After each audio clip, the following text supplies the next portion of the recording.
This is part 2 of contributions to retirement. In this session, we're going to talk about IRA contributions. That is, contributions that the taxpayer or spouse make directly to an IRA. If you remember the limits we talked about, it's $5,500 per taxpayer or spouse, $11,000 for both, or if they're both age 50 or older, it's $13,000 for both, or $6,500 for each. And again, remember, if they have a Roth IRA and they contribute to that, it's not a separate $5,500 for a Roth. It's a total $5,500 for IRAs and Roths. They can't double dip with both an IRA and a Roth IRA. Now, in the IRA contribution, in terms of the adjustment that's available, if neither the taxpayer or the spouse is covered by an employer plan, there is no limit on the deduction.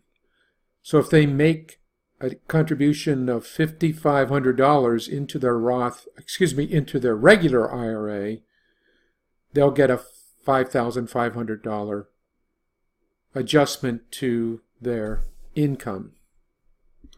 And again, if they both make it, they'll have an $11,000 reduction in their income. However, if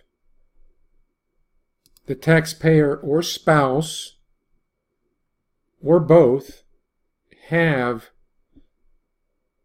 an employer plan at the same time, there are income limits to the deductibility or the ability to reduce their income. For example, in the first, you see if they're married filing jointly and the person that's contributing to the IRA is covered by an employer plan, then his income has to be less than $101,000 to receive the full credit of his IRA contribution. Now, if they're married filing jointly and it's the taxpayer's spouse that's covered by an employer plan, the income limitations are different. Now, you don't have to know these limits. TaxSlayer will calculate that for you, so you don't have to worry about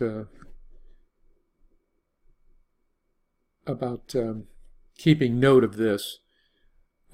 Something you might tuck in the back of your mind,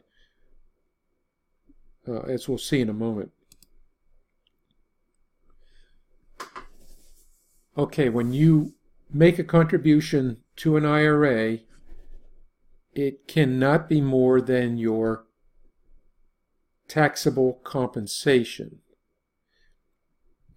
And what's considered taxable compensation is W-2 income, self-employment income, and they throw alimony income in there. So it doesn't include interest, dividends, pensions, Social Security. You have to be working in order to make a contribution to a Roth. Keep saying that, I apologize. You have to be working in order to make a contribution to an IRA.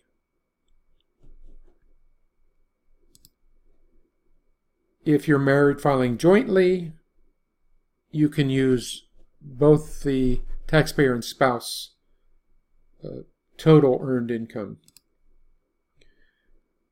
The taxpayer can make a contribution even though the spouse is not working. The taxpayer can still make the same, make a IRA contribution for the spouse as long as this total income supports the contribution, total contribution.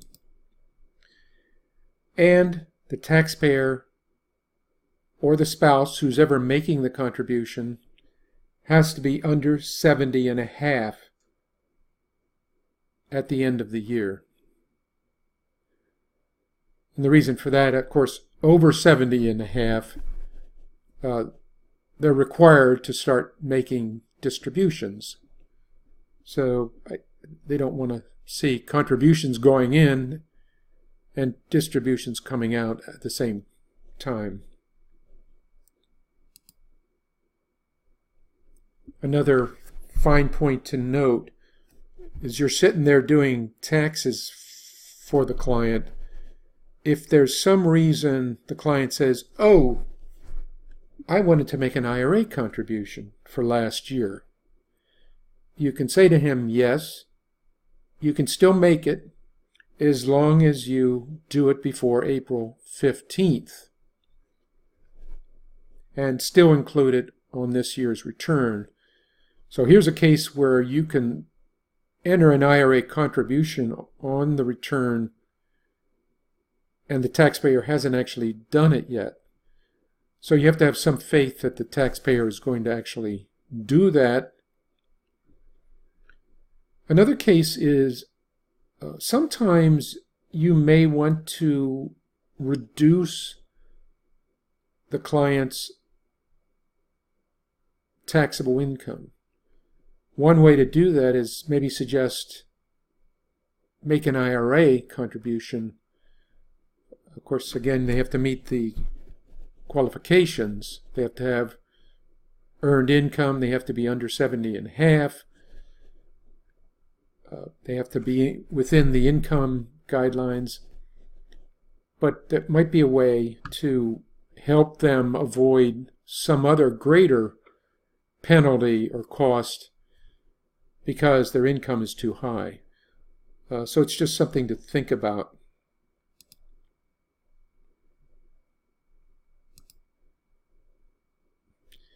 Now, we mentioned earlier the $5,500 limit, which is the total of their IRA and Roth IRA. TaxSlayer does not keep track of that. It calculates a lot of other stuff, but if you put in a $7,000 IRA contribution, TaxSlayer is not going to catch that. So you do have to know the $5,500 and $6,500 limits for the taxpayer and the spouse, if there is one.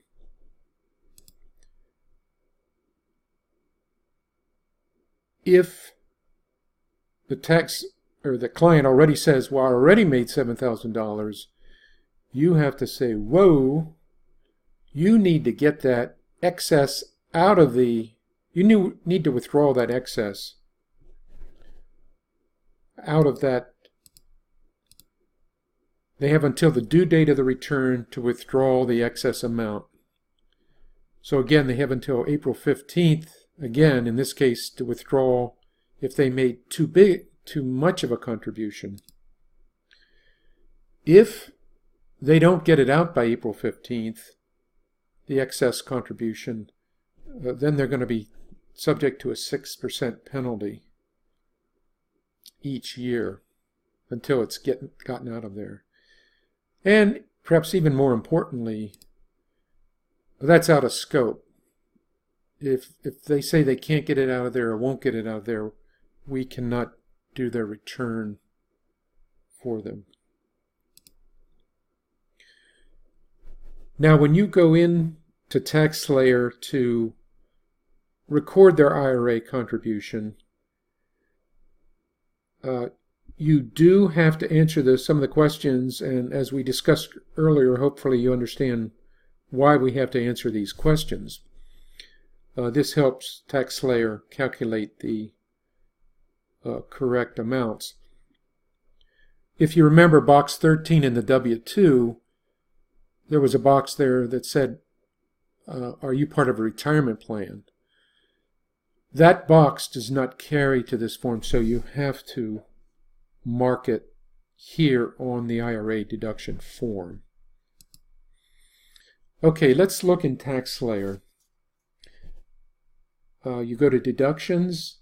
In this case, you go to Adjustments. And then you come down to IRA Deduction.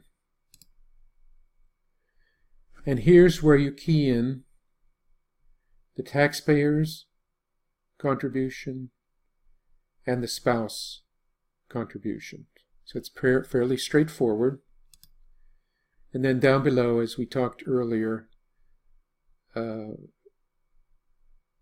is this a non-working spouse? Do either of the two or both have a retirement plan? You calculate, or not calculate, you click the right box and TaxSlayer then will calculate correctly. Now, as we said, the IRA contribution or deduction is a reduction of income. TaxSlayer made a $5,500 contribution. It reduces the taxable income by that same amount. I should say the adjusted gross income by that amount. Now it's showing here on line 32. This is the old form. It's actually Schedule 1, line 32. Again, it stays at line 32, but it's on Schedule 1 in the new documents. Now, let's go to a special situation. After you enter the IRA contribution, you should go to Schedule 1 to look at the amount. If the full amount is not deducted, for example, in our case, that $5,500, if it wasn't $5,500, you need to complete what's called a Form 8606. That means the taxpayer didn't get the full benefit of the IRA deduction. Now, what you may find is the taxpayer already had a Form 8606 in last year's return. The 8606 is a form that carries from year to year that records the amount of IRA contributions that were not deducted from tax. In other words, the taxpayer did not get a benefit from making the IRA contribution. So when he goes to withdraw, he or she goes to withdraw the IRA when they retire, that portion that they didn't get a tax benefit, it's not taxable to them when they withdraw it. So what you can do in TaxSlayer is, if you'll notice in the upper left-hand corner, you can find forms. You can key in 8606 and it will find you that form.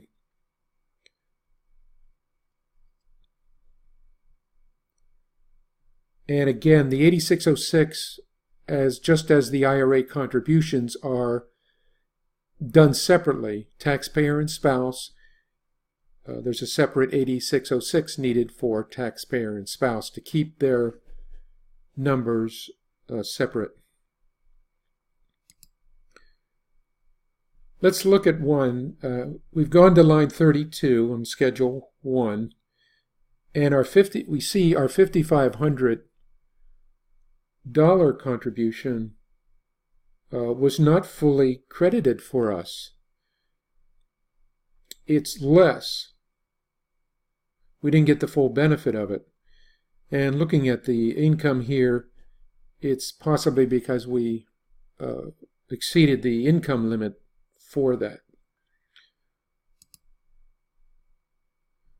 So what you need to know for the 8606, if there's a previous 8606, you need to get line 14 from the previous 8606. If there's not a previous one, then this is 0. This basis is the part that should not be taxable when the taxpayer withdraws this. This is amount that he shouldn't be taxed on in withdrawal. Now you have to add in here any contributions he's going to make this year for last year's benefit. And then you need to know the total value of all IRAs as of 12/31. So this is, if he's got more than one IRA, you need the total value of all IRAs.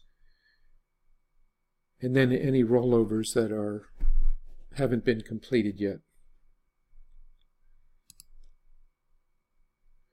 Okay, let's go to what the actual 8606 looks like in TaxSlayer. By the way, to enter the 8606, here's where you would enter 8606 if you want to pull it up. Right here. But this is what it's again, you need to do either taxpayer or spouse. In this case, we're saying the total basis is $10,000. And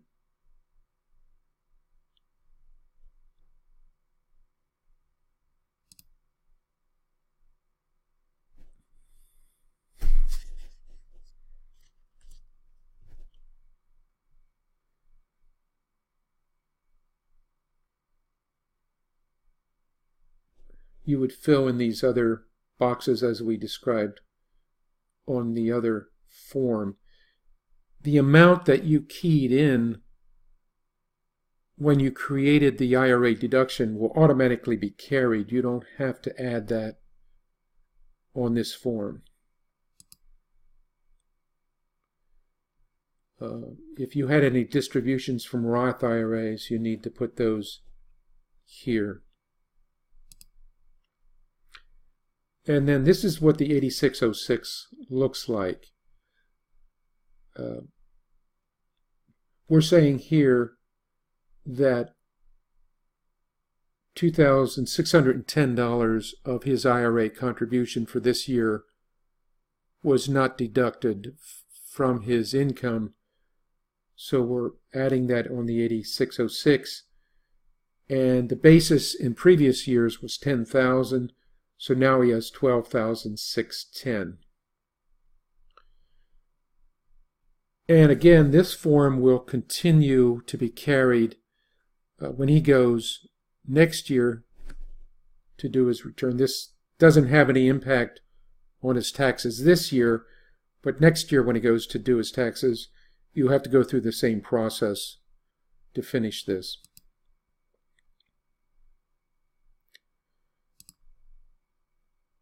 Now, as we said earlier,